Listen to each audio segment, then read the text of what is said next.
తండ్రి అయిన దేవునికి మహిమ కలుగునుగాక. ప్రభుని యేసుక్రీస్తు నామములో చేరువచ్చిన మీ అందరికీ నా హృదయపూర్వక వందనాలు తెలియచేస్తున్నాను. దేవుని మహాకృపను బట్టి మరి ఈ శ్రమకాలపు 40 దినముల్లో తొలి ఆదివారం మనందరం కూడా ఈ విధంగా దేవుని సన్నిధికి చేరటానికి, ఇంతవరకు ఆ దేవాతి దేవుడు మన ఎడల చేసిన మేలును బట్టి ఆయన స్తుతించటానికి, ఆయన కుమారుని యేసుక్రీస్తు మన కొరకు చేసిన గొప్ప త్యాగాన్ని బట్టి మనమందరము కూడా ఆయన కొనియాడటానికి దేవుడు చక్కటి అవకాశాన్ని మనందరం కూడా ప్రాప్తింపచేశారు. మరి ఈరోజు మనం చదువుకున్న వాక్య భాగం, ప్రభుని యేసుక్రీస్తు వారు బాప్తిసం పొందిన వెంటనే అపవాది చేత శోధించబడటానికి ఆయన అరణ్యమునకు కోపోబడినప్పుడు 40 దినములు ఆయన అరణ్యములు ఉన్నప్పుడు జరిగిన సంఘటనలు అయితే కనుక ఈరోజు మన వాక్య భాగంగా చదువుకున్నాం. ఈ 40 రోజుల కార్యక్రమం అనుకున్నప్పుడు మనమందరం కూడా క్రీస్తు యొక్క శోధనలు, అదేవిధంగా శ్రమలు 2 భాగాలు ఉన్నాయండి. యాక్చువల్గా యేసుప్రభు అయితే కనుక శోధన అంటే సువార్త ప్రారంభంలో ఆయన 30వ ఏట బాప్తిసం పొందినప్పుడు, ఆయన మొట్టమొదటిగా బాప్తిసం పొందిన వెంటనే ఆయన 40 రోజులు అయిన అపవాది చేత శోధించబడ్డాడు. ఆయన సువార్త ముగిసిన తర్వాత 3.5 సంవత్సరాల సువార్త ముగిసిన తర్వాత ఆఖరి రాత్రి ఆయన శ్రమ పట్టబడ్డాడు. చివరికి ఆయన అయితే కనుక మరణ శిక్ష అనుభవించాడు. 2 భాగాలే అండి. సువార్త ప్రారంభంలో ఆయన శోధనలు అనుభవించాడు, సువార్త ముగింపులో ఆయన శ్రమపడి ఆయన అయితే కనుక చంపబడ్డాడు. మనం ఈ రెండింటినీ జ్ఞాపకం చేసుకుంటూ యేసుప్రభు యొక్క శోధన శ్రమకాలాన్ని జ్ఞాపకం చేసుకుంటూ ఈ 40 దినాల్ని మనం అయితే కనుక మనందరం పాటిస్తున్నాం. అందులో భాగంగా ఈరోజు మనం చదువుకున్న వాక్య భాగం యేసు యొక్క శోధన. శ్రమకి శోధనకి తేడా ఉంది. శోధన అంటే ఏంటి, అయితే శ్రమలు అంటే ఏంటి? ఇక్కడ పలుకుతున్నప్పుడైతే కనుక యేసుప్రభు వారు ఆ రోజు మొట్టమొదట శోధించబడటానికి వెళ్ళినప్పుడు అపవాదితో ఆయన అయితే కనుక ముఖాముఖిగా ఎదురుపడి అపవాది శోధించిన పరిస్థితిలో ఏ విధంగా దేవుని యందు విశ్వాసాన్ని బట్టి ఏ విధంగా ఆయన తను తాను కాపాడుకున్నారు, ఆయన విశ్వాసాన్ని కాపాడుకున్నారు, తద్వారా దేవుని యొక్క సంకల్పాన్ని నెరవేర్చారన్న సంగతుల గురించి ఈరోజు మనం పాఠ్యభాగంలో చదువుకున్నాం. శరీరాశ, నేత్రాశ, జీవపు డంబం. యేసుప్రభు అయితే కనుక ఈ లోకంలోకి వచ్చి మనుషులకైతే కనుక ఆయన ఇచ్చిన సందేశం, మీ శరీరాశను అయితే కనుక జయించండి, లోబడిపోకండి, శరీరం ఆశ చూపించినంత మాత్రచేత తొందరపడకండి. ఎందుకంటే ఈ శరీరం చూసిందల్లా కోరుకుంటుంది, ఈ శరీరం చూసిందల్లా కోరుకుంటుంది. ఇందులో అయితే కనుక ఈ శరీరానికి రుచికరమైన ఆహార పదార్థాలు కావాలి, కంటికి ఇంపైన ఒక విధంగా దృశ్యాలు కావాలి, ఒంటి మీద సౌఖ్యాన్ని కలిగించే వస్త్రాలు కావాలి, అందరి ముందు గొప్ప ప్రదర్శించడానికి, జీవపు డంబాన్ని ప్రదర్శించడానికి ఒంటి మీద ఆభరణాలు కావాలి, ఓ గొప్ప ఇల్లు కావాలి, తిరగటానికి మంచి లగ్జరీ కారు కావాలి, జేబు నిండుగా డబ్బులు ఉండాలి, అందరి చేత కీర్తి ప్రతిష్టలు పొందాలి, లోకంలో మనుషులందరికంటే నేనే గొప్పడుగా ఉండాలి. ఇదేనండి శరీరాశ, నేత్రాశ, జీవపు డంబం అంటే ఇదే. శరీరాశ అయితే కనుక తినేది, త్రాగేది, ధరించేదాన్ని బట్టి శరీరాశ. నేత్రాశ అనుకున్నప్పుడు మనం చూడడానికి ఇంపైనవిగా కనపడాలి, అది తినే ఆహార పదార్థము ఇంపుగా కనపడాలి, ధరించే వస్త్రాలు ఇంపుగా కనపడాలి, లేకపోతే ఆభరణాలకు ఇంపుగా కనపడాలి, కట్టుకున్న ఇంటి దగ్గరికి వచ్చినా లేకపోతే తిరిగే వాహనం దగ్గరికి వచ్చినప్పుడు కూడా చూడడానికి అయితే కనుక ఇంప్రెసివ్గా కనపడాలి. జీవపు డంబం అనుకున్నప్పుడు అన్నిటికంటే రిచ్గా ఉండాలి, కాస్ట్లీగా ఉండాలి. నేను అందరికంటే గొప్ప, ఏ విషయంలోనైనా కానీ మిగిలిన వారితో పోల్చి చూసుకున్నప్పుడు అందరికంటే నేను గొప్పగా ఉండాలన్న భావన. ఈరోజు ప్రపంచంలో అయితే కనుక ప్రతి ఒక్క వ్యక్తికి ఈ బలహీనతలు ఉంటాయి. మనిషి అనుకున్న ప్రతి ఒక్క వ్యక్తికి ఇలాగే ఉంటుందండి. స్తోమత లేక, పరిస్థితులు అనుకూలించక, ఏమీ తెలియనట్టుగా నిస్సహాయంగా ఉండిపోవటం చేత నాకేం కాదులే అని ఉంటాడే తప్ప, అవకాశం వచ్చిన సందర్భంలో ప్రతి ఒక్క వ్యక్తి కూడా తానేంటో, తన మనస్సులో ఉన్నదేంటో బయటపెడతాడు. ఈరోజు చేతిలో డబ్బులు లేవు కనుకనే చాలామంది అయితే కనుక ఏమీ చేయలేక, మనసులో అయితే కనుక వారి కోరికలు గుర్రాలే తిరుగుతున్నప్పుడు కూడా స్తోమత లేక, చేతు నిండుగా డబ్బులు లేక కొంతమందికి, ఒంట్లో బలము లేక కొంతమందికి, లేకపోతే కనుక ఒంట్లో ఆరోగ్యం లేక మరి కొంతమందికి, పరిస్థితులు అనుకూలించక మరి కొంతమంది. లోకంలో ఈరోజు అయితే కనుక అవకాశమే దక్కాలి కానీ, పరిస్థితులు అనుకూలించాలి కానీ ఎవరిని కూడా పట్టుకోలేమండి. వారు నేల మీద కూడా నిలబడే పరిస్థితి రాదు. లోకంలో మనుషులు అనుకున్న వాళ్ళు ఉండవలసిన విధంగా ఉన్నంతసేపే దేవుడు వారిని అయితే కనుక లాక్ చేసి పెట్టాడు కదా. ఆయన ప్రతి వాని చేతిని బిగించి ముద్ర వేశాడు, అక్కడ ఎక్కడెక్కడ మిస్ కాకుండా. వారి యొక్క సామర్థ్యం ఏంటి ఆయనకి తెలుసు, వారిని ఎంతవరకు ఉంచితే వారు కంట్రోల్గా ఉంటారో దేవునికి తెలుసు. ఒకవేళ కనుక వదిలేస్తే కనుక, దేవుడే కనుక వారి మీద కనుక పట్టు కోల్పోతే ఇంక వీళ్ళు పట్టడం ఎవరి వలన సాధ్యమే మాత్రం కాదు. ఈరోజు ఇక్కడ కూర్చుని మీ దగ్గరికి వచ్చినప్పుడు కూడా ఏదో మీరు వినయంగా ఉన్నంత మాత్రం చేత ఇది నిజం కాదండి. జస్ట్ జనాల్ని మెప్పించడం కోసం మీరు ఉన్నారు. చూడడానికైతే కనుక మహా విధేయతతో ఒక భార్య భర్త ఎడలైతే కనుక చాలా విధేయత చూపిస్తున్నట్టుగా పరిస్థితులు అనుకూలించలేదు కనుక ఉన్నారంతే. భర్త కూడా అంతే, భార్య తప్ప నాకు ఎవ్వరూ తెలియదన్నంత చాలా న్యాక్కిగా మాట్లాడుతూ ఉంటారు. తల్లిదండ్రులు కూడా పిల్లల ముందు ఎంతో వినయంగా విధేయతగా ఉంటారు. మన ముందు యజమానుల దగ్గర సేవకులు కూడా అలాగే కనపడుతూ ఉంటారు. లోకంలో ఏ ఒక్క వ్యక్తి దగ్గరికి వచ్చినప్పుడు కూడా అందరూ కూడా మంచి యాక్టర్స్ అండి, నటులు. వీళ్ళందరూ కూడా ఏదన్నా వచ్చినప్పుడు మన మీద ఎవరైతే అధికారము కలిగిన వారు ఉన్నారో, ఒకవేళ మనం చేసే పని చూసి దానికి శిక్ష వేసే వాళ్ళు ఎవరైతే ఉన్నారో వారి ముందు చాలా బాగా నటిస్తారు. కానీ శిక్ష లేదు, లేకపోతే యజమానులు లేరు, నా మీద పెత్తనం చేసే వాళ్ళు ఎవరు లేరన్న రోజున, అప్పుడు తను ఒంటరిగా ఉన్న రోజున, అందరికీ దూరంగా ఉన్న రోజున, చీకట్లో ఉన్న రోజున, ఎవరికి కనపడకుండా లోపల 4-5 గోడల మధ్యన ఉన్న రోజున, అప్పుడు వాళ్ళు ఏంటో చూపిస్తారు. దేవుడు అయితే కనుక ఇక్కడ ఇదే చెప్తున్నాడు, బయట నువ్వేమి నటిస్తున్నావు అన్న సంగతి గురించి కాకుండా ఒరిజినల్గా నువ్వేంటి, ఒరిజినల్గా నీ యథార్థంగా మాట్లాడితే కనుక నీ నిజస్థితి ఏంటి అన్న సంగతే ఇక్కడ యేసుప్రభువు అయితే కనుక మనందరికీ తెలియజేస్తుంది. ఆ సమయంలోనే దుష్టుడు నిన్ను శోధిస్తాడు. నలుగురు ముందు నటించేటప్పుడు నీ వాస్తవికత ఏంటో బయటపడతావు, నీ రియాలిటీ బయటికి రాదు. నువ్వు ఒంటరిగా ఉన్నప్పుడే, నువ్వు ఎవ్వరూ లేకుండా ఛాన్స్ కనుక నీకు ఇస్తే, ఆప్షన్స్ ఎన్నుకునే అవకాశం కనుక నీకు వస్తే నువ్వు ఏం సెలెక్ట్ చేసుకుంటావు అన్నది ఇక్కడ ప్రశ్న. టెంప్టేషన్ అంటారు, ఇంగ్లీష్లో మాట్లాడినప్పుడు ఇది టెంప్టేషన్, శోధించటం అంటారు. అసలు నువ్వంటే ఏంటో తెలుసుకోవటం. దేవుడు ఎప్పుడూ కూడా అయితే కనుక ఒక మనిషిని శోధిస్తాడు. ఎందుకంటే కనుక నువ్వెవరో తెలుసుకోవాలి, నీ భయం ఏంటో, నీ భక్తి ఏంటో, నువ్వు నిజంగానే దేవుని యందు భయభక్తులు కలిగి ఉన్నావా లేదా, లోకంలో మనుషుల దగ్గర నువ్వు యథార్థంగా ఉన్నావా లేదా అనే సంగతి తెలుసుకోవటం కోసమే అని శోధిస్తూ ఉంటాడు.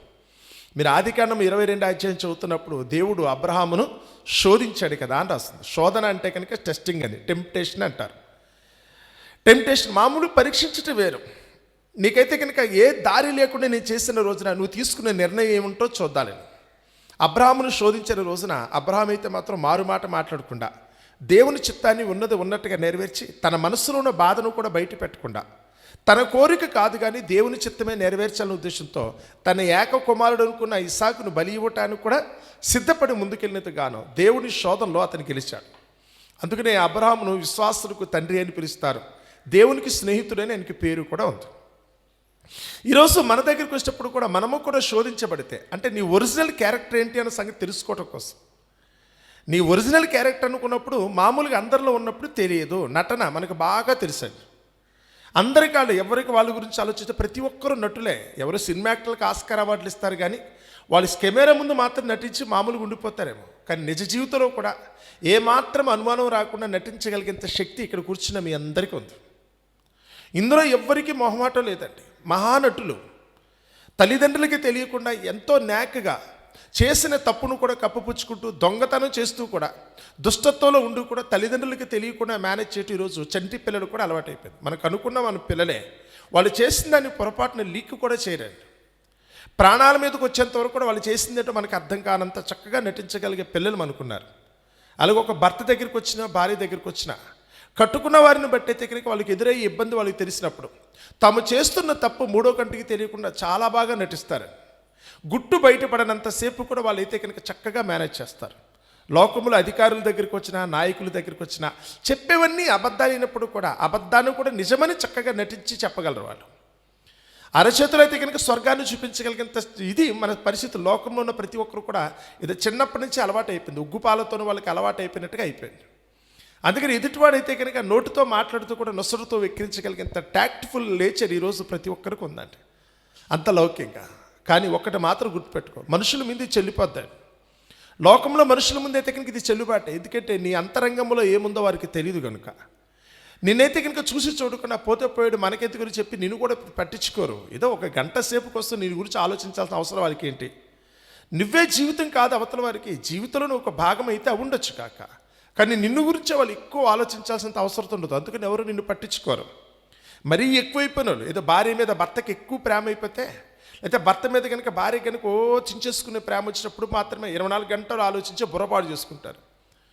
కానీ నా భర్త నా జీవితంలో ఒక భాగం, నా భార్య నా జీవితంలో ఒక భాగం. నాకు తల్లిదండ్రులు ఉన్నారు, అన్నదమ్ములు ఉన్నారు, లేకపోతే నా స్నేహితులు ఉన్నారు, నాకు కనుక్కున్న పిల్లలు ఉన్నారు, నాకు అత్తమామలు ఉన్నారు. వీళ్ళందరిలో ఉన్నప్పుడు మల్లికతనికి ఏముంది, వన్ ఆఫ్ ద పార్ట్ అనుకుంటే కనుక ఆ వ్యక్తి యొక్క జీవితం హ్యాపీగా ఉంటుందండి. నా భార్య కూడా నా జీవితంలో ఒక భాగం అంతే, సమస్తం ఆమె కాదు. ఏదో నోరుంది కదనే ఉద్దేశంతో జనాల ముందు ఏదో పెద్ద గొప్పగా చెప్పుకోవడం కోసం నా భార్యే నాకు ప్రాణం, నా జీవితం అనేవాళ్ళు చాలామంది ఉన్నారు. నా భర్తే నా జీవితం అని చెప్పుకునే వాళ్ళు. ఒట్టి ట్రాష్ అండి, ఇదంతా అబద్ధం, నిజం కాదు. నీ భర్త అనుకుంటే 24 గంటలు మీ భర్తకు అతుక్కుపోయి ఉండాలి, నీ భార్యకు అతుక్కుపోయి నువ్వు ఉండాలి. ఉంటారా? నా పిల్లల్ని అతుక్కు పెట్టుకుని ఉంటారంటారా? ఎన్నాళ్ళు ఉంటారు మీ దగ్గర వాళ్ళు? మీరు ఉండాలనుకున్న వాళ్ళు ఉండరు కదా. అందుకని లోకంలో మనుషులకి తమ నిజం వ్యక్తిత్వం ఏంటనేది వాళ్ళకే తెలియదు. నటనకు అలవాటు పడిపోయారు కనుక నీ యథార్థమైన జీవితం ఏంటనే సంగతి దేవుడు పరీక్షిస్తాడు. అందరినీ చేస్తాడు. ఆ పరీక్షకి అయితే కనుక అందరినీ గురి చేస్తాడు. యేసు ప్రభునైతే కనుక ఆయన కూడా పరీక్షించాడు. ఆయన కూడా శరీరం ధరించుకుని ఈ లోకానికి వచ్చాడు కదా. ఆయన కూడా నరమాత్రుడుగా ఈ లోకంలో ఉన్నందుకు ఆయనను కూడా దేవుడు పరిశోధించాడు. ఆయన ఏ రోజైతే కనుక బాప్తిస్ము ఇచ్చి యోహాను దగ్గర బాప్తిస్ము పొందాడు, అంటే ఇక నుంచి నేను దేవుని పని మీద ప్రతిష్ఠించబడుతున్నానని ఎప్పుడైతే చెప్పాడో, ఆ దేవుని పనికి తగినట్టుగా యేసు ప్రభు శరీరం సహకరిస్తుందా లేదా, ఆయన మానసికంగా, శారీరకంగా, ఆత్మీయంగా అయితే కనుక అందుకు తగినట్టుగా ఉన్నాడా లేదనే సంగతిని టెస్ట్ చేయడం కోసం, ఆ శరీరాశ, నేత్రాశ, జీవపటమ్మ విషయంలో యేసు యొక్క ప్రవర్తన ఎలా ఉంటుందో చూడడం కోసం దేవుడు ఆయన్ని అపవాది చేత పరీక్షింపచేశాడట. దేవుని యొక్క పరీక్షను బట్టి అపవాదే ఒక విధంగా వస్తే కనుక అపవాదిని వదిలినందుకు కాదు, అపవాది వచ్చి యేసు ప్రభుని శోధించింది. ఎలా శోధించింది అనేది అయితే కనుక ఈరోజు మనం చదువుకున్న పాఠ్యభాగం. ఇప్పుడు చదువుతున్నాను చూడండి, 4వ అధ్యాయము మత్తయి సువార్త తొలి వచనం నుంచి చదువుతున్నాను. అప్పుడు యేసు అపవాది చేత శోధించబడుటకు ఆత్మ వలన అరణ్యమునకు కొనుక్కోబడెను. ఇదే మనం వెళ్ళినప్పుడైతే కనుక అక్కడ చూసి వచ్చానండి. అరణ్యం అంటే కనుక మనం ఊహించినట్టుగా ఏదో మొక్కలతోనో, చెట్లతోనో, లేకపోతే కనుక జంతువులతోనో, పాక్షులతో ఉన్నదనుకోండి. అక్కడ ఎటు చూసినప్పుడు కూడా నిర్మానుష్యమైన ప్రదేశం. ఆ కొండలన్నీ కూడా అయితే కనుక జీవము లేని కొండలు. వాళ్ళు దాన్ని యోదయ అరణ్యం అన్నారు. నేను కూడా అలాగే మోసపోయాను. అరణ్యం అనుకున్నప్పుడు, ఊహించుకున్నప్పుడు నేను కూడా ఏంటంటే ఓ మంచి చెట్లు పుట్లు ఉన్న మన ఊహలో అయితే కనుక అరణ్యం అంటాం కదా, అడవి అని ఏదైతే అనుకున్నామో అదేమనుకున్నాను. అరణ్యం వేరు, అడవి వేరు అన్న సంగతి నాకు తర్వాత అర్థమైంది. అడవి అనుకుంటే కనుక దాని మొక్కలతో ఉంటుంది, అరణ్యం అనుకుంటప్పుడు నిర్మానుష్యంగా ఉంటుందన్న సంగతి నాకు ఇజ్రాయేలీలు ఇంతవరకు నాకు అర్థం కాలేదండి. ఎందుకు సీనాయి అరణ్యం అన్నారు అనుకుంటే కనుక నేను కూడా సీనాయి అరణ్యం అనుకున్నప్పుడు అక్కడ కూడా అయితే కనుక మంచి మంచి పొదలు వచ్చేది, చిరు చిరు మొక్కలు, మొల్ల పొద లాంటివి ఉంటాయేమో అనుకున్నాను. చిత్రం ఏంటంటే కనుక ఇసుక రాళ్ళు తప్ప అక్కడ ఏమీ లేవు. యేసు ప్రభునైతే కనుక అపవాది అది ఆ అరణ్యానికి కొనుక్కోబడ్డట. ఇక మనుషులు ఎవరు కనపడరు, పక్షులు కూడా ఉండవు, ఏ జీవి కూడా అక్కడ లేదు. బహుశా ఎడారిలో బ్రతికే కొన్ని విషసర్పాలో లేకపోతే కనుక మరొక పురుగులు అలాంటివి ఉంటే ఉండొచ్చేమో, కానీ అక్కడ మిగతా ఏది జనసంచారం కానీ మరొకటి కానీ లేదు. ఆ యోదయ అరణ్యములోకి అయితే కనుక యేసు ప్రభును కొనుక్కోయారట. ఇంక అక్కడ ఎవ్వరు లేరు, తినటానికి ఉండదు, తాగటానికి నీళ్లు కూడా ఉండవు. యేసు ప్రభు అయితే కనుక 40 రోజులు ఆ యోదయ అరణ్యంలో ఉన్నారు. ఆయన 40 దినములు అనుకున్నప్పుడు చూడండి, 40 దినములు 40 రాత్రులు ఉపవాసం ఉండిన పిమ్మట, అంటే తినటానికి కూడా ఏమీ లేదు, ఫోర్స్ఫుల్గా ఖచ్చితంగా ఏమీ తినకుండా తాగకుండా ఉండాలి. ఆ అరణ్యంలోకి వెళ్ళి అక్కడ ఉన్నామనుకుంటే ఇక పెట్టడానికి ఏమీ లేదు, తాగడానికి కూడా అక్కడ ఏమీ లేదు. ఒకవేళ మనుషులు పక్కన ఉంటే కనుక టెంప్టేషన్తో ఒకవేళ తినేస్తామేమో. 40 రోజులు కనుక అక్కడ ఉండాల్సిన పరిస్థితి వస్తే మనుషుల మధ్యన ఉంటే కనుక ఏమో తట్టుకోలేక, ప్రాణం అయితే కనుక భరించలేక దొరికితే ఏదో ఒకటి తినేసో త్రాగేసే పరిస్థితి వస్తుందేమో. కానీ యేసుప్రభు వారి దగ్గరికి వచ్చినప్పుడు ఇంక ఛాన్సే లేదు. అసలు ఎవ్వరూ లేరు, మనుషులు ఎవ్వరూ లేని నిర్మానుష్యమైన ప్రదేశం. అక్కడ నీటి చుక్క జాడ కూడా దొరకదు. అలాంటి ప్రదేశానికి యేసుప్రభును తోడుకొని పోతే 40 దినములు అయితే కనుక ఆ 40 రోజులు ఆయన యేసుప్రభు వారు ఆ యోదయ అరణ్యంలో ఉన్నారు.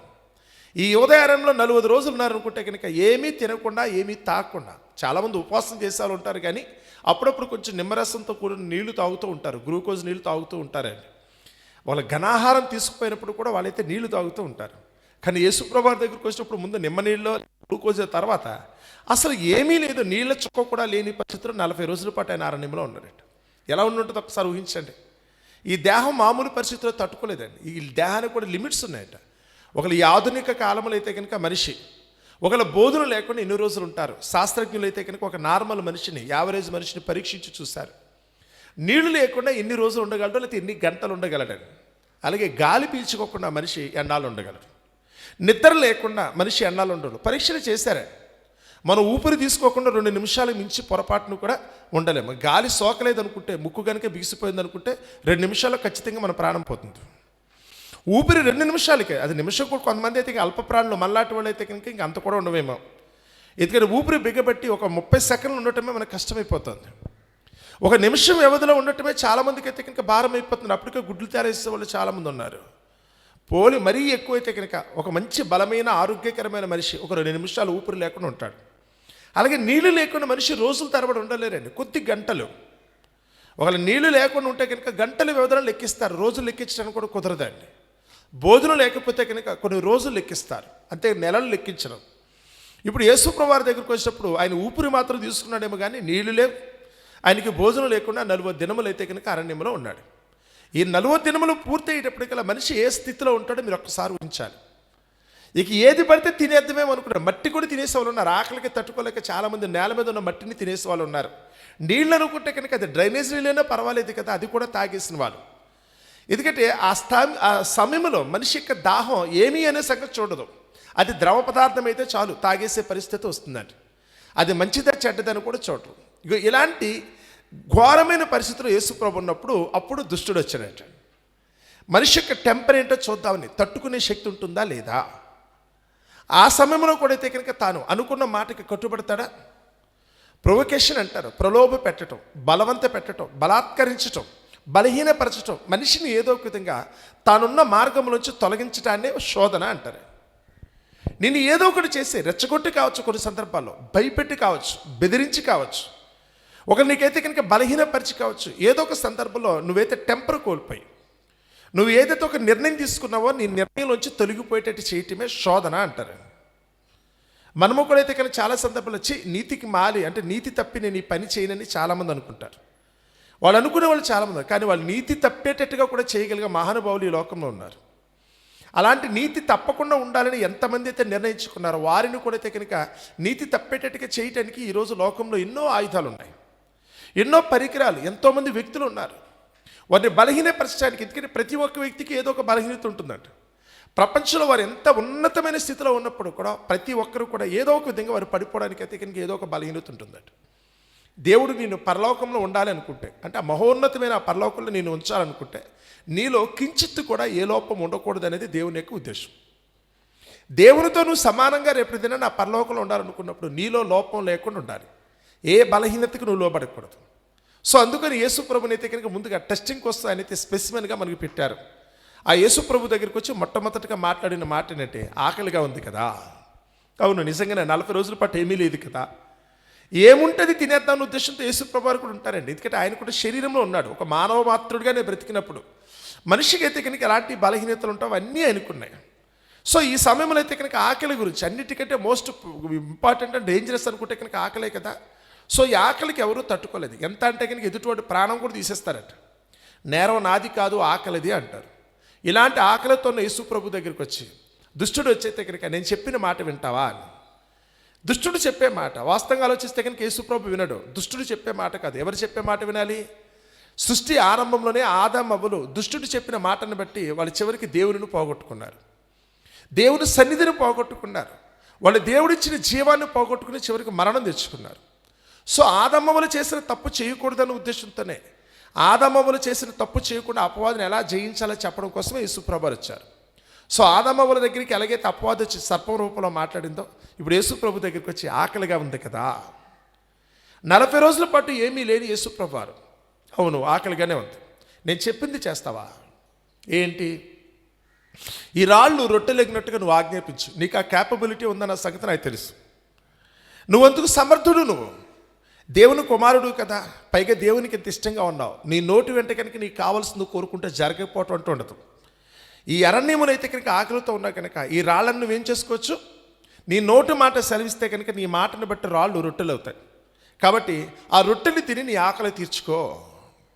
సృష్టి ఆరంభంలో కూడా హవ్వమ్మ దగ్గరికి వచ్చినప్పుడు అది చాలా రుచిగా ఉంటుంది తెలుసా, ఇది చాలా రమ్యంగా ఉంటుంది తెలుసా, ఈ పండు తింటే కనుక నువ్వు ఎక్కడికో వెళ్ళిపోతావు తెలుసా, ఇలాగేగా రెచ్చగొట్టింది.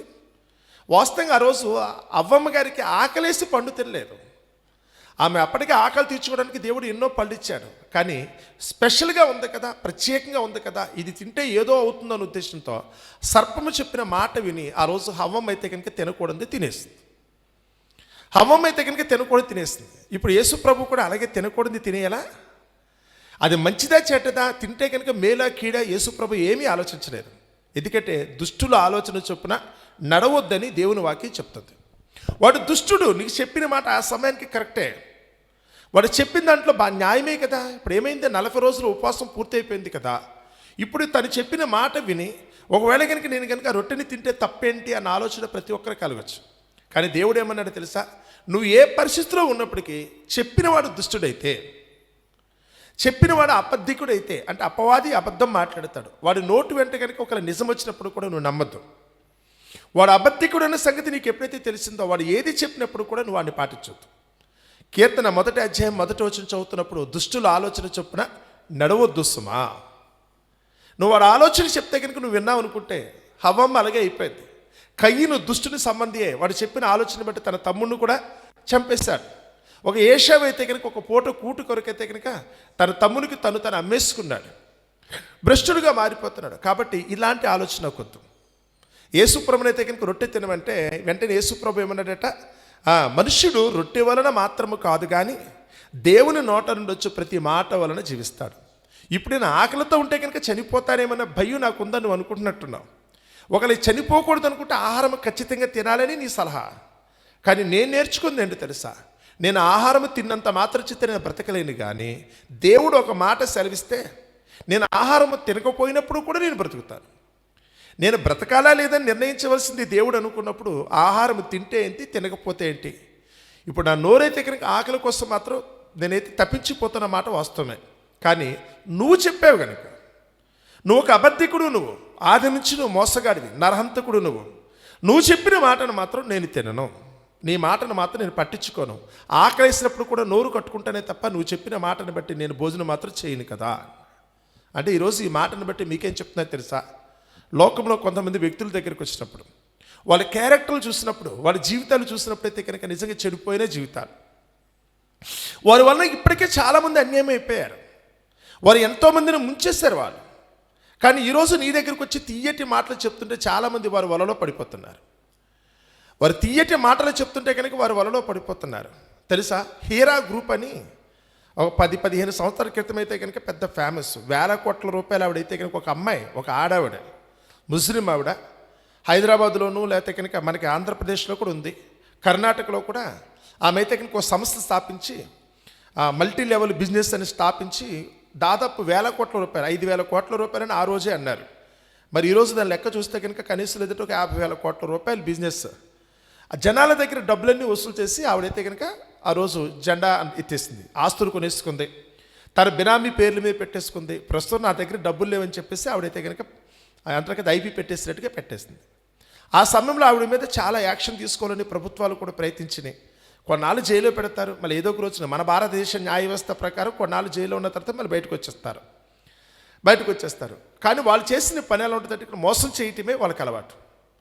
ఎదుటి వారిని అయితే కనుక నమ్మించి మోసం చేయటం. ఏదో అడిగితే కనుక ప్రశ్నకి జవాబు అదే కదా, ఎరా ఎందుకు మోసం చేయగలిగావు, ఎలా చేయగలిగావు అంటే కనుక అవతల వ్యక్తి సమాధానం ఉంటుందట, దొంగోడు సమాధానం. వాళ్ళు నన్ను నమ్మారు, అందుకు నేను మోసం చేయగలిగాను. మనం ఎదుటివాడిని నమ్మినప్పుడు మాత్రం వాళ్ళు మోసం చేయగలరు. మనం నమ్మకపోతే కనుక మన మోసం జరగదండి. కానీ ఎవరిని నమ్ముతున్నామో చూసుకోవాలి. ఎవరిని నమ్ముతాం? మీరు అబద్ధికుడు అనుకున్నవాడు, మోసగాడు వాడు, ఆ దుష్టుని దగ్గరికి వచ్చినప్పుడు వాడు చెప్పే మాట ఎప్పుడు కూడా ఎలా ఉంటుంది. ఎలా జరిగిందంటే ఎలా నమ్ముతున్నాం మనం? ఎవరి దగ్గరైనా కానీ ఏదైనా ఒక ట్రాన్సాక్షన్, అది వృత్తిని బట్టో, వ్యాపారాన్ని బట్టో, ఉద్యోగాన్ని బట్టో, లోకంలో అయితే కనుక మీకున్న పెళ్లిని బట్టో, సంబంధాలను బట్టి చూసినప్పుడు కూడా నిజంగా మోసగాళ్ళకే ఎక్కువ మంది బలైపోతూ ఉంటారు. కోట్ల రూపాయల కట్నాలు ఇచ్చేవాళ్ళు ఎందుకు ఇచ్చారేమో, ఏముందో వాళ్ళ దగ్గర అంటే కనుక ఏమోనండి, వాళ్ళు చెప్పిన మాట బాగా తీయగా అనిపించింది కదా, ఎంత బాగా మాట్లాడారండి, వాళ్ళైతే కనుక ఎంత చక్కగా మోసం చేస్తారనుకుంటున్నారు. దేవుడైతే కనుక ఈరోజు లోకంలో మనుషుల్ని హెచ్చరించడానికి యేసుప్రభుని పంపించి మనుషులు చెప్పిన పాఠం అదే. వాడు ఆది నుండి నరహంతకుడు. యేసుప్రభు అయితే కనుక అపవాదుని గురించి ఇచ్చిన స్టేట్మెంట్ యోహాను సువార్త 8వ అధ్యాయం దగ్గరికి వస్తే వాడు ఎప్పుడూ అబద్ధమే పలుకుతాడు, ఏది నిజం కాదు. కానీ నేను నమ్మించడం కోసం ఏదో నీకైతే కనుక గొప్ప సూచన చెప్తున్నట్టుగా, మంచే చెప్తున్నట్టుగా, మొదట్లో అయితే కనుక నీకు ఒక మంచి మాట చెప్పినట్టు, ఇదిగో నేను చెప్పింది నిజమే కదా అని భ్రమింప చేసేటట్టు ఉంటాడు. కానీ వాడు లోపలైతే కనుక ఏముంటుందో తెలుసా? వాడు ఒరిజినల్ స్వరూపం ఏంటి తెలుసా? మోసం. అందుకని యేసుప్రభు దగ్గరికి వచ్చి వాడు అన్నాడట, 40 రోజుల పాటు యేసుప్రభు ఉపవాస దీక్ష పూర్తయిపోయింది. అది పూర్తయిన తర్వాత వాడు వచ్చి నువ్వైతే కనుక భోజనం చేయమని అడిగితే వెంటనే ఏమన్నా తెలుసా? నాకు ఆకలిగా ఉన్న మాట వాస్తవమే, నేను తినాలని కోరుకుతా ఉన్న మాట కూడా వాస్తవం. కానీ నువ్వు చెప్పిన ఆలోచన మాత్రం పొరపాటు నేను పాటించు. ఎందుకంటే నువ్వు దొంగవి, దొంగోడు అనుకున్న నువ్వు చెప్పే ఆలోచనలో ఎక్కడో ఏదో ఒక మెలికి ఉంటుంది. పైగా నీ నోటి మాట విని నేను చేస్తే కనుక చివరికి నువ్వు చెప్పిన మాట వింటే పరోక్షంగా దేవునికి అవమానం అది. నేను నమ్ముకున్న నా దేవుడు ఒక్క మాట సెలవిస్తే చాలు, నేను తిండి లేకపోయినప్పుడు కూడా, భోజనం చేయకపోయినప్పుడు కూడా నేను బ్రతకగలను. కానీ నీ మాట వింటే కనుక ఇన్నాళ్ళ నా ఉపవాస దీక్ష కూడా చివరికి ఏమైపోతుంది తెలుసా? నాశనం అయిపోద్ది. పరోక్షంగా దేవుని దృష్టిలో నేను దోషుని అవుతాను. నీ మాట మాత్రం వినను అన్నాడట. అంటే అంత కఠినమైన ఉపవాసం చేసిన యేసుప్రభు వారికి ఆఖరి అయిపోయిన తర్వాత, అంటే పూర్తి అయిపోయిన తర్వాత కూడా భోజనానికి ఏర్పాటు చేయాలనుకున్నా ఆలోచన చెప్పిన దుష్టుని మాట యేసుప్రభు విన్నాడా, వినలేదా? వినను అన్నాడు. అంటే అంతటి ఆకలితో ఉన్నప్పుడు కూడా దేవుని మాటను చొప్పునైతే కనుక దుష్టునికి యేసుప్రభు దూరంగానే ఉన్నాడు. ఈరోజు మీకు ఆపద వచ్చినప్పుడు, అవసరం వచ్చినప్పుడు, డబ్బులో లేకపోతే మరొకటం కొంతమంది హీనుల దగ్గరికి వెళ్ళి కూడా అడుగుతారు తెలుసా? వాళ్ళ కుక్కలన్న సంగతి తెలుసు, వాళ్ళ దౌర్భాగ్యులన్న సంగతి కూడా తెలుసు. కానీ మనమే అనుకుంటే తెలుసా, పోలే మా ఆపద, పోలే వాడు ఎవడైతే మనకెందుకు, మన అవసరం తీర్చాడు కదా అని. ఒక దుర్మార్గుడి దగ్గర, దుష్టుడి దగ్గర, దౌర్భాగ్యుడి దగ్గర కనుక మీరు అవసరం తీర్చుకున్నారనుకుంటే అది ఒక రోజుతో పోదు. తర్వాత మీరు పడే పాటలు ఎలా ఉంటాయి తెలుసా? వాడు నరహంతకుడు, వాడు ఆది నుండి నరహంతకుడే కదా, అబద్ధాలు కూరవాడు. అలాంటి వారి దగ్గరికి మీరు వెళ్ళారనుకుంటే చివరికి మీ జీవితం సర్వనాశనం అయిపోద్దన్న సంగతే కళ్ళ ముందు కనపడుతున్నాయి కదా. ఎన్నో చోట్ల వాళ్ళు సాయం చేశారనే ఉద్దేశంతో వాళ్ళ దగ్గరికి వెళ్తే కనుక జీవితాలు నాశనం అయిపోతాయండి. కారణం ఏంటంటే కనుక ముందు మీరు వినకూడదు. ఎవరి దగ్గరికి వెళ్ళి మీరు చేయి చేస్తున్నారో, ఎవరి ఆలోచనతో మీరు బ్రతుకుతున్నారో ఒకసారి చెక్ చేసుకోమన్నదే ఇందులో భావం. కానీ యేసుప్రభు అయితే మాత్రం 40 రోజులు ఆకలితో ఉన్నా, అప్పటికి అంత ఆకలితో ఆయన ఒక విధంగా తప్పన పడిపోయే పరిస్థితి వచ్చినా ఎక్కడా కూడా ఆయన కకృతి పడలేదు. మీరు ఈరోజైతే ఒక పూట భోజనం కోసం కకృతి పడిపోయే వాళ్ళు చాలామంది ఉన్నారు. ఏషావు అనుకున్న వ్యక్తి దగ్గరికి వచ్చినప్పుడు ఒక పూటే భోజనం లేట్ అయిందంట. అతను పొద్దున తిన్నాడు, మధ్యాహ్నం తినడానికి లేట్ అయినందుకు కానీ అతను ఏమన్నాడు తెలుసా? అయ్య బాబా ఇప్పుడు తినకపోతే నేను చచ్చిపోతాను కదా అన్నాడు అతను. అంటే ఒక్క పూటకి తన జ్యేష్ఠతను అమ్మేసుకున్నాడంట అతను. ఈరోజు మనము కూడా అలాంటి వారి దగ్గరికి వెళ్తున్నాం. చూడండి, కష్టం రావటం అందరికీ వస్తుందండి, తప్పని పరిస్థితే. కానీ మీరైతే కనుక ఎవరు కాళ్ళు పట్టుకోబోతున్నారో తెలుసా? ఎవరి ఆలోచన చొప్పున మీరు బతకాలనుకున్నారో తెలుసా? అలా వెళితే కనుక చివరికి ఎవరికి దూరం అయిపోతారో తెలుసా? ఇది మొదటి శోధన. రెండో శోధన దగ్గరికి వస్తే కనుక ఏముంది? తర్వాత వచ్చేప్పుడైతే కనుక 6వ వచనం, నీవు దేవుని కుమారుడు అయితే క్రిందికి దుముకు. ఇది ఎత్తైన శిఖరానికి తీసుకెళ్ళి దేవాలయ శిఖరం నుంచోబెట్టిందట. ఎత్తు అక్కడ నుంచోబెట్టి దీని మించి నువ్వు కిందకి దివుకు. ఆయన నిన్ను గూర్చి తన దూతలకు ఆజ్ఞాపించును, నీ పాదం ఎప్పుడైనాను రాతికి తగులకుండా వారు నిన్ను చేతులతో ఎత్తుకొందురని ద్వితీయోపదేశకాండంలో దేవుడు చెప్పాడు కదా. నువ్వు దేవునికి నిజంగా ఇష్టడు అయితే నీకు ఆపద కలిగినప్పుడు దేవుడు ఏం చేస్తాడు? వెంటనే నీకు సహాయం చేయడం కోసం తన దూతలను పంపిస్తాడు. నిజమేనా? అంటే నీ నమ్మకం అంత గొప్పదనమాట. నీ భక్తి అయితే కనుక అంత గొప్పదా? చూద్దామా నిజంగా నీ దేవుడు నీ ఎడలైతే కనుక అంత శ్రద్ధ తీసుకుంటాడా? నువ్వు నమ్ముకున్న నీ దేవుడైతే కనుక అంత శక్తి కలిగిన వాడేనా? నిన్ను గురించి అయితే కనుక అంత ఇష్టం చూపిస్తాడా అనే ఉద్దేశంతో నువ్వు పైనుంచి కిందకు దూకు. ఈలోపు దేవుడు ఏం చేయాలి? తన దూతలను పంపించైతే కనుక నిన్నైతే పడిపోకుండా, రాతి దెబ్బ తగలకుండా నిన్ను ఎత్తుకోవాలి. ఒకవేళ అలా జరిగిందనుకుంటే అబ్బో నువ్వు గొప్పడు అని నేను ఒప్పుకుంటాను కదా. ఎంత విశ్వాసం నీకు! 40 రోజుల పాటు ఆకలితో ఉన్నా నా మాట చొప్పున తినమంటే కనుక తిననని చెప్తున్నావే, చాలా విశ్వాసం నీకున్నట్టుంది. నిజమా? మనుష్యుడు బ్రతకాలనుకుంటే దేవుడు ఒక మాట సెలవిస్తే బ్రతుకుతాడా? సరే బ్రతుకుతాడు, ఏదో చూద్దాం. పైనుంచి కిందకు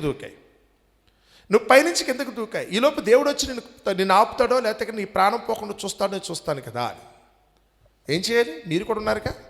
నిజంగా నువ్వు దేవుడు అయితే నాకున్న రోగాన్ని తగ్గించని ప్రార్థన చేసే వాళ్ళు చాలామంది ఉన్నారు.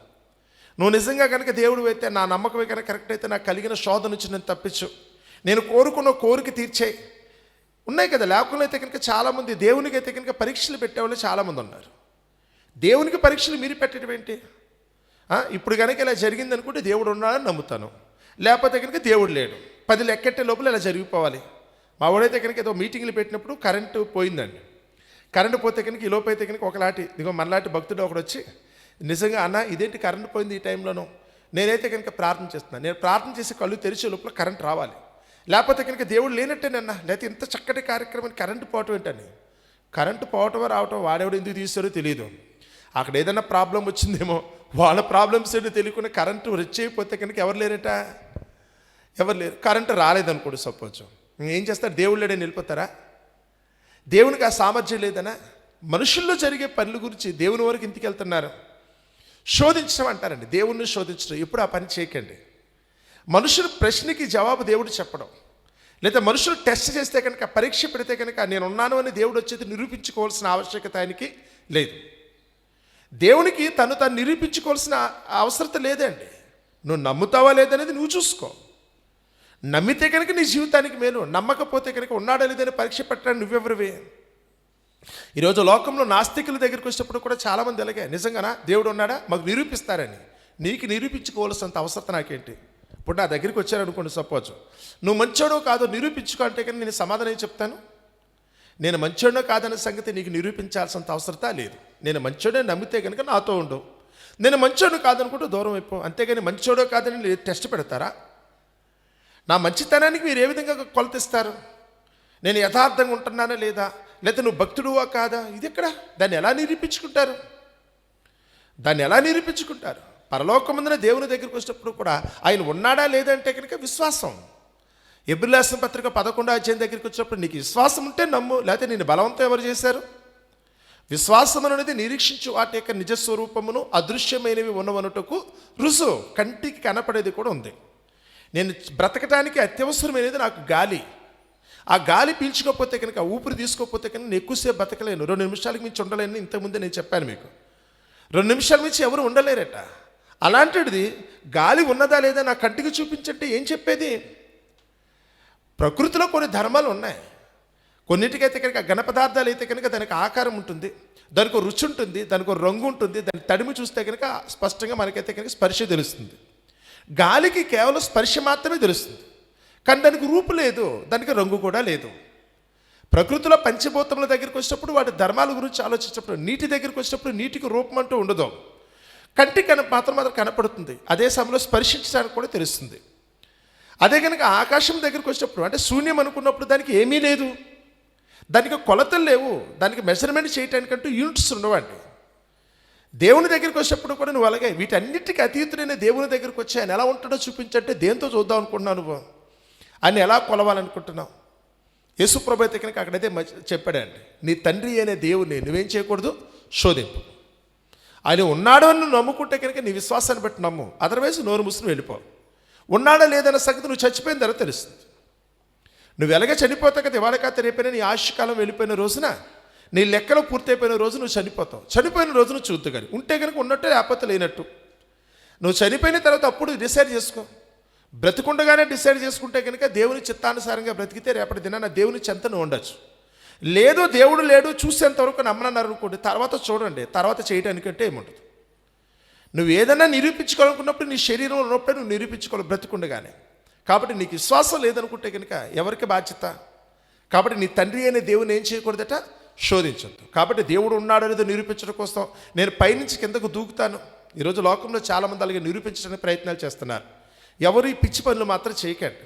దేవుడు దాన్ని అంగీకరించడం, మనుషుల్ని మెప్పించడం కోసమో, లేకపోతే కనుక వేలికేదో రుజువు చూపించడం కోసమో దేవుడైతే కనుక తన్ను తాను ప్రత్యక్షపరచుకోవాల్సిన ఆవశ్యకత ఎక్కడా లేదు. నీకు ఇష్టం ఉంటే నమ్ము, లేకపోతే లేదు. నీకు ఇష్టమైతే నమ్ము, లేకపోతే లేదు. విశ్వాసం ఉంటే కనుక దేవుడిని నమ్మండి, లేదనుకుంటే కనుక మౌనంగా ఉండండి.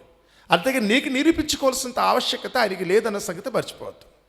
ఇక మూడోది వచ్చేటప్పుడు కనుక అక్కడికి ఓ మాట అన్నారంట, నేత్రాశ దగ్గరికి వచ్చినప్పుడు, జీవపడి అమ్మం దగ్గరికి వచ్చినప్పుడు యేసు ప్రభుకి అయితే ఒక్క నిమిషంలోనే ఈ లోక రాజ్యములన్నిటినీ చూపించిందట.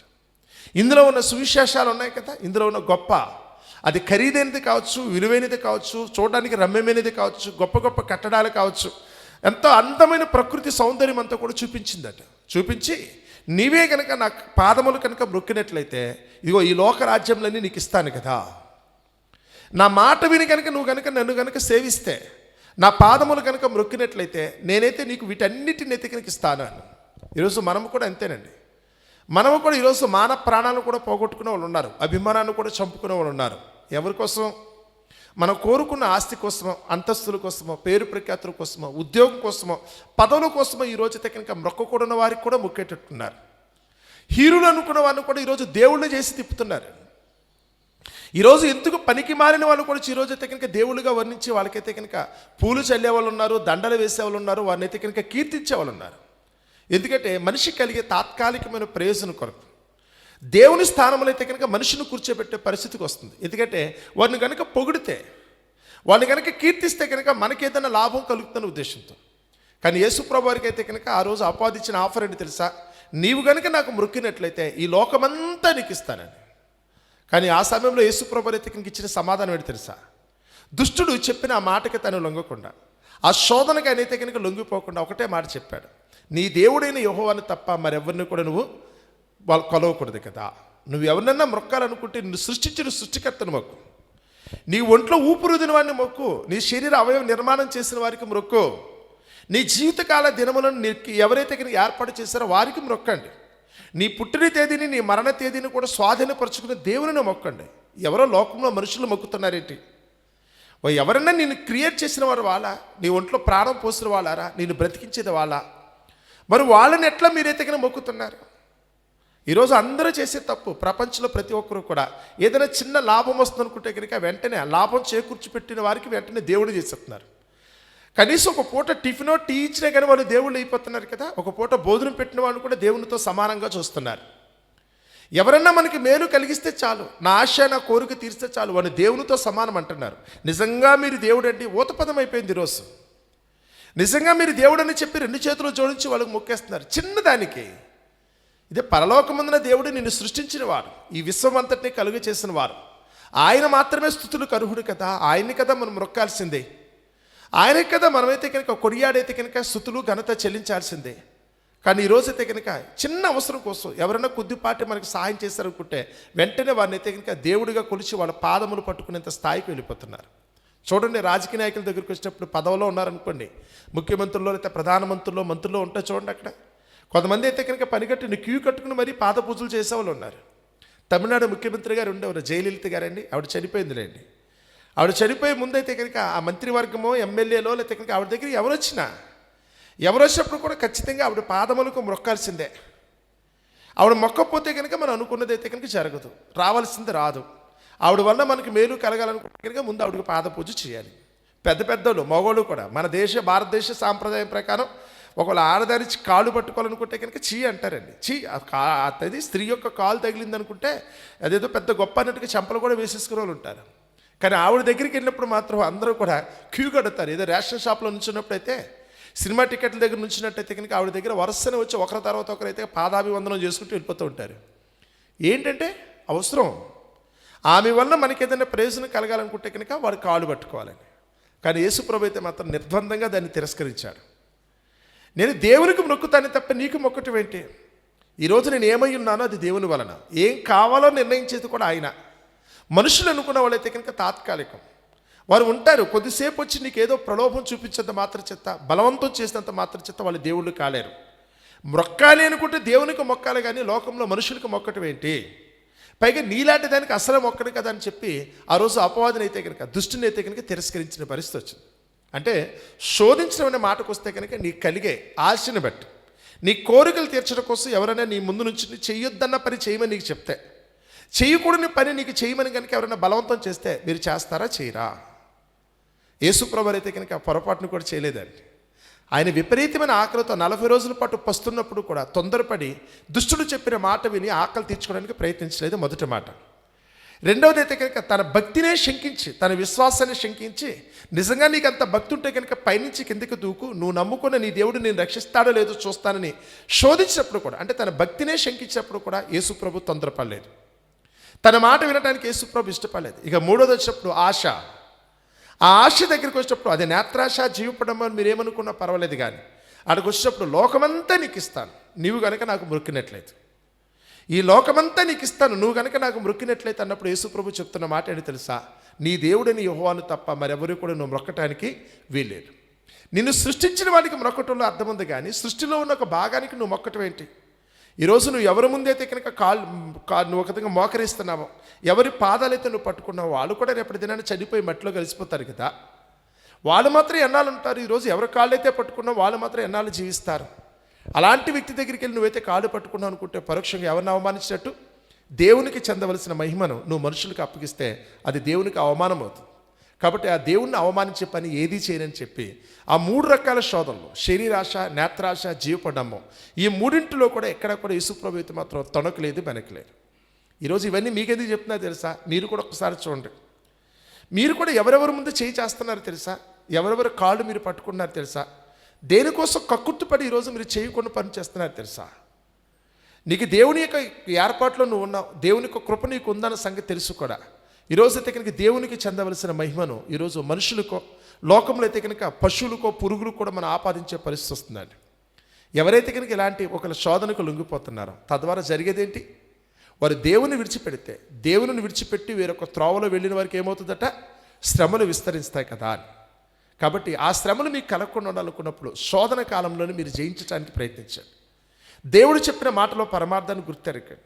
యేసు ప్రభు కలిగిన శోధనలో ఆయన ఏ విధంగా అయితే కనుక శోధనలు జయించాడో ప్రతి ఒక్కరు కూడా తెలుసుకుని, దుష్టునికి లోబడే వరంగా కాకుండా, ఆదాము అవ్వల వలె మన జీవితాలు మనం నాశనం చేసుకునే వారుగా కాకుండా, యేసును అనుసరించడానికి లోకమందు మనం ఉన్నంతసేపు కూడా ఆ దేవత దేవుని చిత్తానికి తగినట్టుగా జీవించడానికి మనందరూ కూడా ప్రయత్నిద్దాం.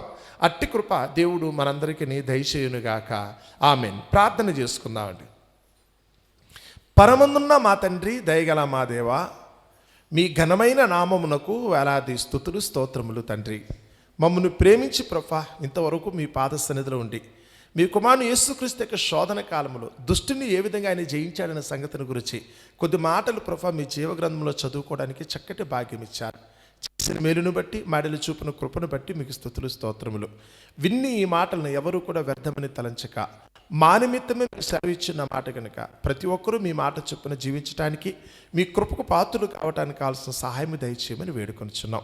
ముందున్న మా కార్యక్రమాన్ని కూడా మీ నామమునకు మహిమార్థముగా జరిగించమని మీ కుమారుడైన క్రీస్తు నామమున ఈ ప్రార్థన మీకు సమర్పిస్తున్నాము తండ్రి.